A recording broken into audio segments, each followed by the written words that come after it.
बिस्मिल्लाहिर्रहमानिर्रहीम। अस्सलाम वालेकुम नाजरीन, आप यूट्यूब चैनल देख रहे हैं। मैं इमरान खान हूँ। नाजरीन, एक तस्वीर, सिर्फ एक तस्वीर ने कोहराम मचा दिया है। एक तस्वीर से हर शय उड़ गई है, सारे प्रोग्राम बढ़ गए, सारे मंसूबे खाक में मिल गए सिर्फ एक तस्वीर में। अब आप अंदाजा करें कि जिस आदमी की एक तस्वीर इस निज़ाम पर इतनी भारी पड़ रही है, वो आदमी खुद क्या होगा। यानी इमरान खान कभी भी शायद ऐसे ना होते या कभी भी ये बन ना सकते जो इस निज़ाम की लगातार मुखालफत ने उन्हें बना दिया है। यही इमरान खान मैं अच्छी तरह जानता हूँ। जिस वक्त ये वज़ीर आज़म पाकिस्तान थे और कहीं ना कहीं मफामत करते थे चीज़ों में, तो उस वक्त जब एस्टेब्लिशमेंट के साथ इनके बड़े अच्छे ताल्लुकात होते थे, तो कभी भी इमरान खान साहब इस लेवल के मकबूल नहीं थे। यानी मकबूलियत तो हमेशा से उनके पास थी, पब्लिक को वो पसंद है, हमेशा से वो एक हीरो की तरह जिए हैं। लेकिन मुझे अच्छी तरह याद है कि ऐसा तो कभी नहीं था। यानी अब जो हमने देखा है कि तौबा तौबा, यानी इतना पाकिस्तानी किसी को पसंद करते हो या इस लेवल पे पाकिस्तानी किसी शख्स को फॉलो करते हो, ये हमने कभी सुना भी नहीं था, सोचा भी नहीं था, देखा भी नहीं था। निजाम खुद हैरान हो गया है। इमरान खान को चैलेंज करने वाले, उससे लड़ने वाले, उसका मुकाबला करने की ख्वाहिश रखने वाले अब उसके साये से भी डरने लगे हैं, उसकी एक तस्वीर से खौफजदा हो गए हैं। सुप्रीम कोर्ट ऑफ पाकिस्तान में समाअत थी, ये खदशात मौजूद थे कि उस समाअत को लाइव नहीं दिखाया जाएगा। लेकिन अच्छी बात यह हुई कि पूरी समाअत में इमरान खान साहब की बारी नहीं आई। समाअत मुलतवी होगी गैर मुअय्यना मुद्दत तक के लिए। जब दोबारा समाअत होगी तो इमरान खान साहब दोबारा सामने आएंगे। ये बड़ी इंटरेस्टिंग डेवलपमेंट है और बड़ी अहम चीज है। तो इसमें कुछ सवालात भी खड़े हो गए हैं। नंबर एक, पूरा निज़ाम जो है वो इसके लिए कोशिश कर रहा था कि अगर इमरान खान साहब की वीडियो लिंक के ऊपर हाजिरी होती भी है तो एक तो वो पीटीवी के ऊपर ना चले, उसकी लाइव टेलीकास्ट ना हो, तो वो तो रोक दिया गया। उसके बाद दूसरी जो चीज थी वो ये थी कि लाइव टेलीकास्ट रोकने के अलावा इमरान खान साहब जो हैं वो दिखाई भी ना दे, कोई कैमरे से, कोई मोबाइल से, किसी और चीज से इमरान खान साहब की रिकॉर्डिंग करके बाहर ना ले जाए। फिर जैसे ही समाअत शुरू होती है तो एक छोटी सी स्क्रीन, लैपटॉप नमा, उसके ऊपर जो है वो इमरान खान साहब नजर आ रहे हैं और उस सिस्टम के पीछे साकिब बशीर साहब खड़े हैं, दीगर सहाफी भी वहां पे मौजूद है। तो इमरान खान साहब की वो फोटो किसी ने ली और लेने के बाद उसको लीक कर दिया। पहले नाम आया शौकत बसरा साहब का, लेकिन उसके बाद फिर उन्होंने कहा जी मैं नहीं हूं, मैं होता तो जरूर बता देता, ये कोई और है। तो तब से लेकर अब तक पूरा निजाम मिलकर या सुप्रीम कोर्ट ऑफ पाकिस्तान की जो इंतजामिया है वो उस शख्स को ढूंढने की कोशिश कर रहे हैं जिसने इस तस्वीर को वायरल किया है। ये एक तस्वीर ने तहलका मचाया है। यानी अगर आप देखेंगे आज की समाअत में क्या था, एक फोटो। आज की समाअत में क्या बातचीत हुई, इमरान खान की फोटो। आज की समाअत के बारे में आप क्या जानना चाहते हैं, इमरान खान की फोटो। यानी उसके अलावा और कुछ नहीं है। ये आदमी इस निजाम से इतना बड़ा हो गया है कि इसके बगैर निजाम अब चल नहीं सकता। इमरान खान सिस्टम का वो हिस्सा बन चुके हैं या सिस्टम में इस हद तक सरायत कर चुके हैं कि सिस्टम को उनके बगैर चलाना, मैं पहले कई मरतबा कह चुका हूं, मुमकिन नहीं रहेगा। अल्टीमेटली सबको जाकर इमरान खान से बात करनी पड़ेगी। ये मैं एग्जैजरेट नहीं कर रहा, आप पब्लिक को देख लेना। सोशल मीडिया के ऊपर आप जाएं, आप ट्विटर पे चले जाएं, एक्स पे, आप यूट्यूब पे चले जाएं, आप फेसबुक पे चले जाएं, आप टिकटॉक पे चले जाएं, आप किसी भी जगह पे चले जाएं, किसी भी एक सोशल मीडिया की एप्लीकेशन पे जाएं, आप स्क्रॉल करते जाएं, आपको यही शर्ट नजर आएगी इमरान खान की, ब्लू शर्ट के अंदर बैठे हुए इमरान खान साहब। आप उसको स्क्रॉल करते जाएं, इमरान खान की यही तस्वीर आपको नजर आएगी, आती जाएगी, आती जाएगी। जब से इमरान खान साहब आगे सुप्रीम कोर्ट ऑफ पाकिस्तान में बैठे और वहां दिखाई दिए वीडियो लिंक पे, तब से लेकर अब तक पूरे सोशल मीडिया पे इस फोटो के अलावा और कुछ नहीं है। ये है इमरान खान की ताकत और ये है वो हकीकत जिससे सब आंखें बंद कर रहे हैं। तो बिल्ली को देखकर अगर कबूतर आंखें बंद कर भी ले तो बिल्ली उससे गायब नहीं हो जाती, बिल्ली का खतरा बदस्तूर मौजूद रहता है। तो इमरान खान साहब जो है उनको देखकर उनके मुखालिफिन अगर आंखें बंद कर ले तो भी कोई फायदा नहीं है। वो एक बहुत बड़ी सियासी हकीकत इस मुल्क की बन चुके हैं। आज जमीनी हकायक इमरान खान के साथ खड़े हैं, कोई माने या ना माने। सुप्रीम कोर्ट की ये लाइव कवरेज क्यों रुकी, बड़ा सवाल है। ये जो अदालत है इसकी कवरेज तो लाइव होती है, ये रुक क्यों गई। इस पे जो एडवोकेट जनरल हैं खैबर पख्तूनख्वा ने, वो उठे और उन्होंने निशानदेही की और उन्होंने बताया चीफ जस्टिस ऑफ पाकिस्तान को कि जनाब मोहतरम चीफ जस्टिस साहब, इस केस की हेयरिंग जो है वो लाइव नहीं सुनाई जा रही। तो उन्होंने कहा दलाइल हो रहे हैं, बैठ जाए। उन्होंने कहा जी मैं नोटिस में लाना चाहता हूं सिर्फ कि ये जो केस है इसकी हेयरिंग लाइव नहीं चल रही। तो उसके बावजूद काजी फायद ईसा साहब ने उन्हें बैठा दिया। अब अच्छा ये हुआ कि इस समाअत में इमरान खान साहब को बोलने का मौका नहीं मिला। अब पाकिस्तान तहरीक इंसाफ या दीगर वकला या सुप्रीम कोर्ट ऑफ पाकिस्तान के पास कम से कम ये तो एक बहाना नहीं होगा सबके पास कि जनाब उस दिन की हेयरिंग थी, इमरान खान साहब बोल के चले गए, तो बाद में हमने नोटिस ले लिया कि जनाब इमरान खान साहब को आपने लाइव क्यों नहीं दिखाया या सुप्रीम कोर्ट की प्रोसीडिंग को लाइव क्यों नहीं दिखाया। तो आज की प्रोसीडिंग लाइव नहीं दिखाई गई, इसके ऊपर बाकायदा एक्शन लिया जा सकता है। अगली जो प्रोसीडिंग होगी उसमें इमरान खान साहब होंगे या नहीं होंगे, उस पर भी अदालत ने कहा कि जी इमरान खान साहब लाइव दोबारा बैठेंगे और ऑनलाइन शमूलियत करेंगे अगली समाअत पे भी। इमरान खान और तहरीक इंसाफ ही वो आवाज है जो अवाम की हकीकी जज्बात की तर्जुमानी करते हैं। इमरान खान ने हमेशा कौमी इत्तेहाद, इदारा जाती हमांगी और सियासी इस्तेहकाम की बात की है और वो किसी किस्म की तकसीम, तफरका या कमजोरी के हामी नहीं है। इन तमाम अवामिल को मद्देनजर रखते हुए पाकिस्तान तहरीक इंसाफ की सियासी कमेटी ने मुतफिका तौर पर फैसला किया है कि तहरीक इंसाफ की हुकूमती ब्रीफिंग में शिरकत नहीं करनी। अब ये शिरकत नहीं करनी, इसका रीजन इमरान खान है कि जब इमरान खान को आप माइनस कर देते हैं तो फिर आप एक्चुअली पाकिस्तान को माइनस कर देते हैं। देखिए, पाकिस्तान किसी भी शख्स से बहुत बड़ा है, किसी भी शख्सियत से बहुत बड़ा है, लेकिन इस वक्त पाकिस्तान किसके साथ खड़ा है, इस सवाल का जवाब हम सारे जानते हैं। पाकिस्तान की एस्टेब्लिशमेंट भी जानती है। क्या सारा पाकिस्तान जनरल आसिम मुनीर के साथ खड़ा है? हाँ, लड़ाई हो जाएगी तो फौज के साथ तो पाकिस्तान खड़ा होगा, लेकिन जनरल आसिम मुनीर को सारा पाकिस्तान नहीं उनको सपोर्ट करता भाई। इसी तरह जो आपके शहबाज शरीफ है, सारा पाकिस्तान नहीं सपोर्ट करता। नवाज शरीफ है, सारा पाकिस्तान नहीं सपोर्ट करता। इमरान खान इस वक्त पाकिस्तान का वाहिद लीडर है जिसे सारा पाकिस्तान सपोर्ट करता है। पाकिस्तान के एक एक कोने में उसका चाहने वाला बैठा हुआ है, एक एक जगह से इमरान खान साहब को सपोर्ट मिलती है। अब मामला कुल मिला के यह है कि जो असली शेर है उसे जेल में बंद किया हुआ है और बाहर जो है वो लगड़ भग्गों ने मिलके एक गदर मचाया हुआ है मुल्क के अंदर। इनू फड़ लो, इसको मारो, उसको कुटो, उसके अकाउंट बंद कर दो, उसको सजा दे दो, उसको जनाब गायब कर दो, लापता कर दो, इसके ऊपर टॉर्चर करो, इसका घर तोड़ दो, इसको जो है वो जबरी तौर पे गुमशुदा कर दो, ये औरतें इनको भी उठा के तशद्दुद कर दो। तो पाकिस्तान में लक्कड़ भग्गों ने एक गदर मचाया हुआ है शेर को जेल में बंद करने के बाद। मैं आपको सीरियसली कहता हूं, आज इमरान खान को बाहर निकाले, ये सारा जुल्म और बर्बरियत ये इस तरह कर नहीं पाएंगे। इमरान खान की जो मकबूलियत का मिराज बना ना, जो मकबूलियत बहुत ऊपर गई, वो 9 मई के बाद जब इमरान खान साहब गिरफ्तार हो गए ना, फिर वो पीक पे चली गई। बात खुफिया रखी गई, यानी सहाफियों को यह कहा गया कि आपने जाकर बताना नहीं है कि आपकी मुलाकात DGISPR से हुई है। रावलपिंडी में ये मुलाकात हुई और यहाँ पे जो चीज़ें डिस्कस हुई, अब आहिस्ता आहिस्ता चीज़ें बाहर आ रही हैं। कुछ चीज़ें फर्दर बाहर आ जाएंगी तो वो भी मैं आपको बता दूंगा।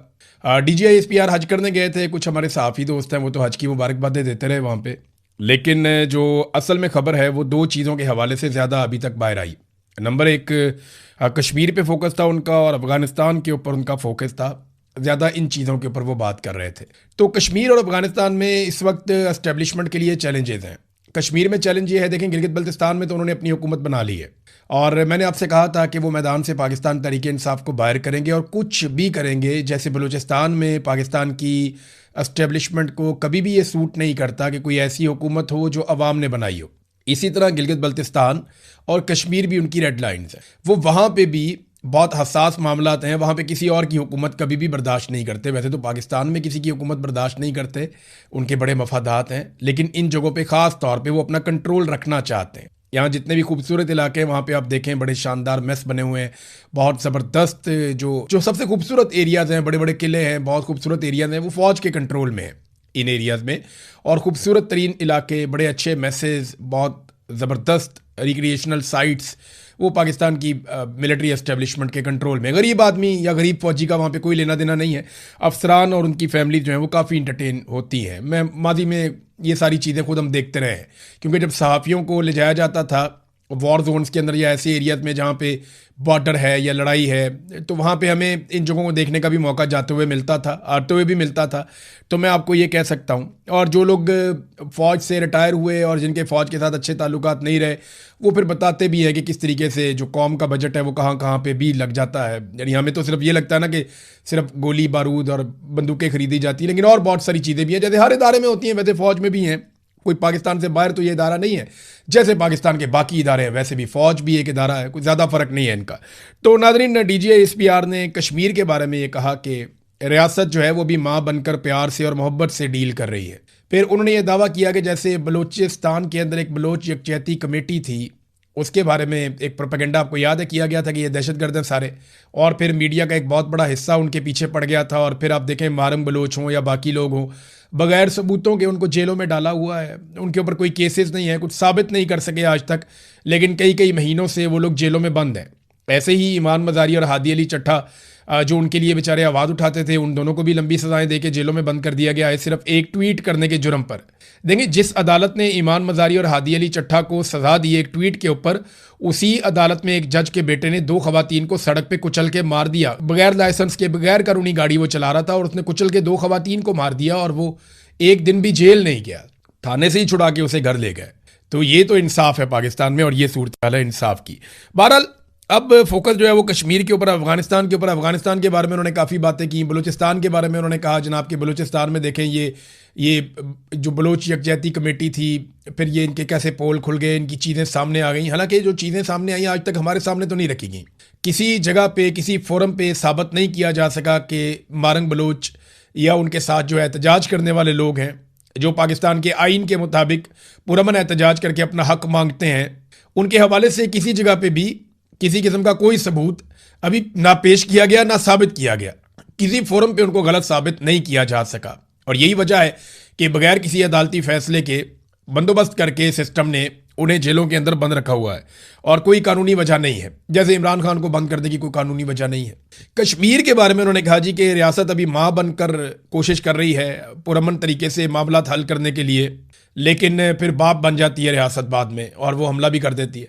तो हार्ड स्टेट का एक कॉन्सेप्ट है। देखिए, अभी माँ बन के ये काम कर रहे हैं तो इतनी गोलियां रोजाना चल जाती हैं, दर्जनों लोग अब तक गोलियां उन्हें लग चुकी हैं, बहुत सारे लोग जख्मी हुए हैं, काफ़ी लोग शहीद हो गए हैं। रोज़ाना की बुनियाद पे कश्मीरी अपने जनाजे उठाते हैं, कभी 1, कभी 2, कभी 3। रावला कोट में, कोटली में कैसे खून रेजी हुई है, कैसे क्रैकडाउन हुआ, किस तरह टॉर्चर किया गया लोगों के ऊपर, लोगों को उकसाने की कोशिश की जा रही है। अगर आप प्लस माइनस करें तो क्या रियासत माँ वाला रोल प्ले कर रही है? तो जवाब यह है कि वो नहीं कर रही। और दूसरा ये कि DGISPR आज़ाद कश्मीर के मामलात में ये मुदाखलत कैसे कर सकते हैं? पाकिस्तान का ये मुकदमा है कि आज़ाद कश्मीर एक आज़ाद मुल्क है। पाकिस्तान का ये मुकदमा है कि वहाँ की सुप्रीम कोर्ट, वहाँ की जो चाहे वो अदलिया है, चाहे सियासी जमातें हैं, चाहे वहाँ की पार्लिमान है, वो सारे अलग हैं और पाकिस्तान का उनके साथ कोई ताल्लुक ऐसा सच नहीं है, सिवाय इसके कि पाकिस्तान उनके हक के खुद इरादियत को तस्लीम करता है और सपोर्ट करता है। लेकिन यहाँ DGISPR कह रहे हैं कि रियासत, तो रियासत तो आज़ाद कश्मीर की है ना, तो वो आज़ाद कश्मीर की रियासत बात करेगी, उनके बिहाफ के ऊपर DGISPR तो बात नहीं कर सकते। लेकिन आपको पता है पाकिस्तान में जिसकी ताकत है उसकी भैंस है, जिसकी लाठी उसकी भैंस, और ताकत के बलबूते के ऊपर फैसले होते हैं तो फिर जो मर्जी करी जाए, जो मर्जी कही जाए। बहरहाल वो ये कहते हैं जनाब उनको सबूत मिल गए हैं, लेकिन अभी तक किसी एक सोर्स ने भी मुझे ये नहीं बताया कि उन्हें कोई सबूत दिखाए हों DGISPR ने कि ये लोग गद्दार हो चुके हैं, या ये लोग भारत के साथ मिल गए हैं, या ये लोग दुश्मन के एजेंडे के ऊपर चल रहे हैं और दुश्मन से पैसा ले रहे हैं। ऐसा कुछ भी साबित नहीं किया जा सका। मेरा नहीं ख्याल कि साबित कर सकेंगे, क्योंकि कश्मीरी जो मांग रहे हैं वो उनका हक है। और मेरी इतला के मुताबिक इस वक्त बैकडोर चैनल राब्ते भी हो रहे हैं। जो ज्वाइंट अवामी एक्शन कमेटी के लोग जिनके सरों के ऊपर इनाम रख दिए गए, वो तो बराह रास्त इन मुज़ाकरात के अंदर या बैकडोर चैनल्स राब्तों के अंदर शामिल नहीं है, लेकिन उनके साथ कुछ लोग राब्तों में हैं जो उलमा इकराम है, और वो लोग फिर राब्ते कर रहे हैं हुकूमत के साथ, और कोशिश की जा रही है कि आज़ाद कश्मीर के मामलात को अफाम व तफहीम से हल किया जा सके। बाकी मामला तो हल हो जाते हैं, लेकिन 12 मुहाजिर नशिस्तों का मामला बार बार आकर फंस जाता है। अब यहाँ पे जो एक मुतालबा किया जा रहा है वो ये कि आप 12 नशिस्तें रखना चाहते हैं आप रखें, लेकिन आप इन्हें हुकूमत बनाने और गिराने का इख्तियार ना दें। यानी जब आज़ाद कश्मीर का वज़ीर आज़म चुना जाए तो ये 12 नशिस्तों का कोई रोल नहीं होना चाहिए, और जब मखसूस नशिस्तें बांटी जाएं तो उनमें भी इन 12 नशिस्तों का कोई रोल नहीं होना चाहिए, और जब कोई हुकूमत आज़ाद कश्मीर में गिराई जाए तो उस वक्त भी इन 12 नशिस्तों का कोई रोल नहीं होना चाहिए। बाकी आप इन्हें रखना चाहते हैं, आप इन्हें रखें, आप इनसे आवाज़ उठाना चाहते हैं, आवाज़ उठाएं, सिंबॉलिक इनको हैसियत देना चाहते हैं, इनसे जोर लगवाना चाहते हैं, आप सारा कुछ करें, आलमी सतह पर इनके दौरे करवाएं, जो मर्जी करें, लेकिन आप आज़ाद कश्मीर की हुकूमत को बनाने में, उसको गिराने में, उसके मामलात को चलाने में आप इनको शामिल ना करें। तो ये उनकी जानिब से एक मुतालबा है। भारत मुज़ाकरात हो रहे हैं, देखें उसका नतीजा क्या निकलता है। 28वीं आईनी तरमीम पे एस्टेब्लिशमेंट को ये लगता है कि PMLN और पीपल्स पार्टी मिलकर खेल रहे हैं, और वो 28वीं आईनी तरमीम अब शायद नहीं होने देंगे। लेकिन पीपल्स पार्टी को जिस तरीके से और नून लीग को ब्लैकमेल कर दिया गया गिलगित बल्तिस्तान में, एस्टेब्लिशमेंट ने 4 आज़ाद उम्मीदवार उठा के IPPs की झोली में डाल दिए। IPP एक पॉलिटिकल पार्टी भी है ना, एक तो वो आईपीपी है जिन्होंने पाकिस्तान का बेड़ा गर्क कर दिया ना, तो एक इस्तेकाम पाकिस्तान पार्टी भी है आईपीपी। ये आईपीपी जो है एस्टेब्लिशमेंट को बहुत प्यारे हैं, चाहे वो आईपीपी अवाम की जेबों पे डाका डालने वाले आईपीपी हों जिन्हें एस्टेब्लिशमेंट ने और सियासी जमातों ने मिलकर लगाया और उनके ज़रिए से कौम से इतना पैसा छीना जाता है कि जो शख्स भी 1 यूनिट बिजली इस्तेमाल करता है वफाकी वजीर पानी और बिजली के मुताबिक वो 4 यूनिट बिजली के पैसे देता है। मुझे पहले लगता था कि ये 1 और 3 का रेशो है कि अगर आप 1 यूनिट बिजली इस्तेमाल करते हैं तो आप 3 यूनिट बिजली का पैसा देते हैं, नहीं। लेकिन पानी और बिजली के वफाकी वजीर ने कहा नहीं, आप अगर 25 रुपए की बिजली इस्तेमाल करते हैं तो आप 100 रुपया बिल देते हैं, यानी जो 75 रुपए हैं वो आप आईपीपीज़ की जेब में डालते हैं जिसकी उन्होंने बिजली नहीं बनाई हुई होती। तो ये आईपीपीज़ एस्टेब्लिशमेंट को बहुत पसंद है, इसीलिए उन्होंने एक पॉलिटिकल पार्टी का नाम भी आईपीपी रख दिया, इस्तेकाम पाकिस्तान पार्टी। ये पार्टी गिलगित बल्तिस्तान में एक भी सीट नहीं जीती, लेकिन इस पार्टी को 4 आज़ाद उम्मीदवार तोहफे में दे दिए गए।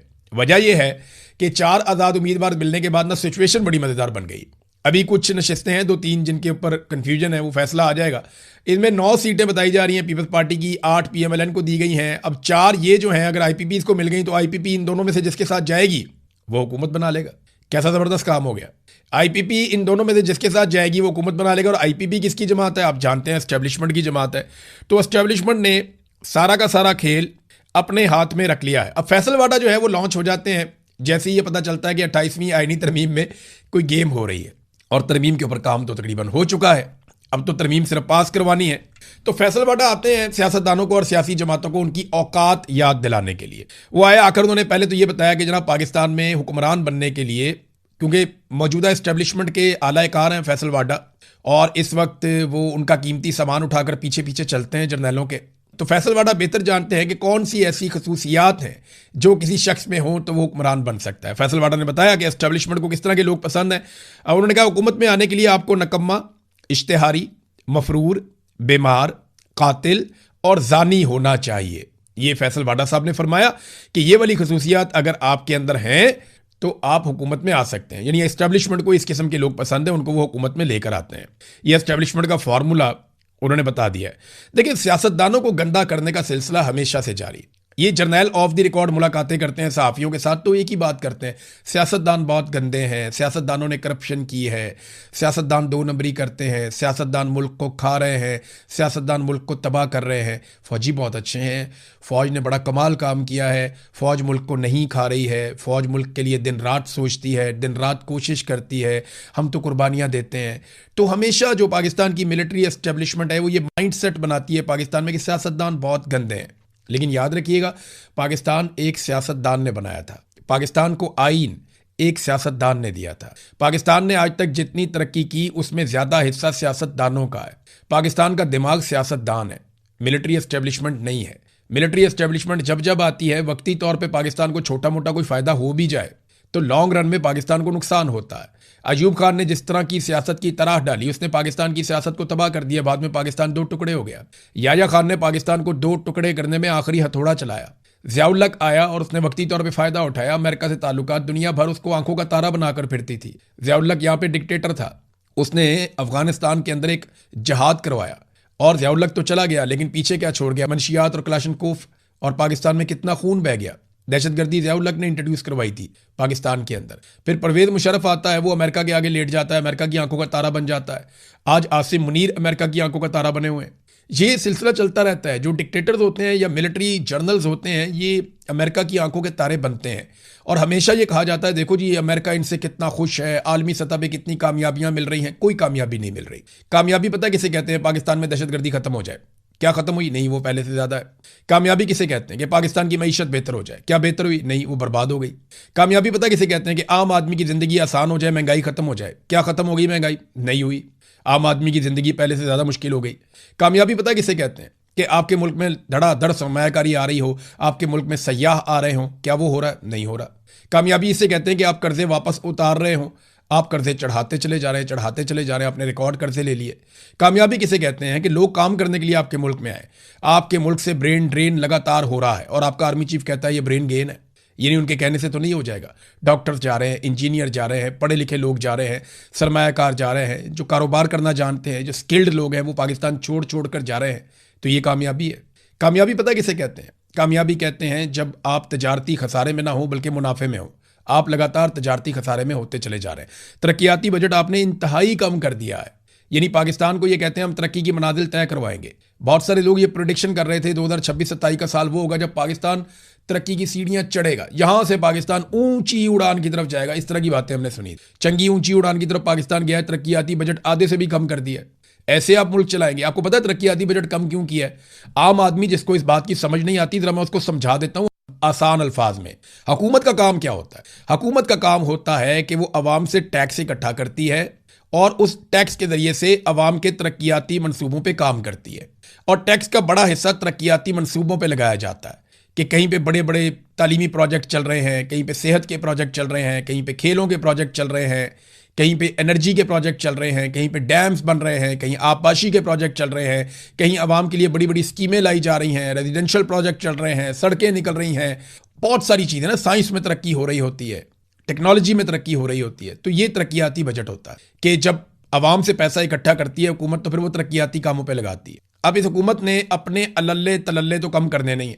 इन्होंने तो अयाशी वाले तैयारे भी खरीदने हैं, बैरून मुल्क दौरों पर भी जाना है, फैमिली भी लेकर जानी है, मेकअप आर्टिस्ट भी लेकर जाने हैं, बच्चों को लेकर जाना है, बच्चों के दोस्तों को लेकर जाना है। तो इन्होंने तो अपना इंजॉय करना है, वो तो इन्होंने बंद करना नहीं है। प्रोटोकॉल तो इन्होंने इंजॉय करना है। इनके अपने दफातर के जो बजट हैं वो बढ़ते चले जाएंगे, अपने MNS के फंड ये उनको देंगे। तो ये कहां से जाकर कट लगाते हैं? जो इनके लिए आसान तरीका है वो क्या है? तरक्याती बजट कम कर दो, यानी अवाम के तरक्याती मंसूबे कम कर दें। कौम को कहानी सुनाई कि हम तरक्याती मनाजिल तय करेंगे, यहां से पाकिस्तान ऊंची उड़ान की तरफ जाएगा, और जिस चीज को उड़ान कहते हैं कि तरक्याती बजट, वो आधे से भी कम कर दिए। तो पाकिस्तान का तरक्याती बजट जो कम होगा ना, याद रखिएगा, जब सरकारी मंसूबे बंद हो जाएंगे तो बेशुमार लोग बेरोजगार हो जाएंगे। बहुत सारी इंडस्ट्रीज जो है उनका पूरा का पूरा इन्हिसार सरकारी मंसूबों के ऊपर होता है। तो जब आपने वो सारा साइज ही छोटा कर दिया, तो अभी आप देखेंगे इस साल और कितनी बेरोजगारी होती है, और कितनी गुर्बत होती है, और कितने लोग अपना पैसा लेकर पाकिस्तान से भागते हैं। ये आपको दिखाई देगा जिस तरीके से इन्होंने तरक्याती बजट कम कर दिया है। तो मैं आपको कह रहा था कि सियासतदानों को बदनाम करने का सिलसिला जारी है। हमेशा जर्नैल खुद को अच्छा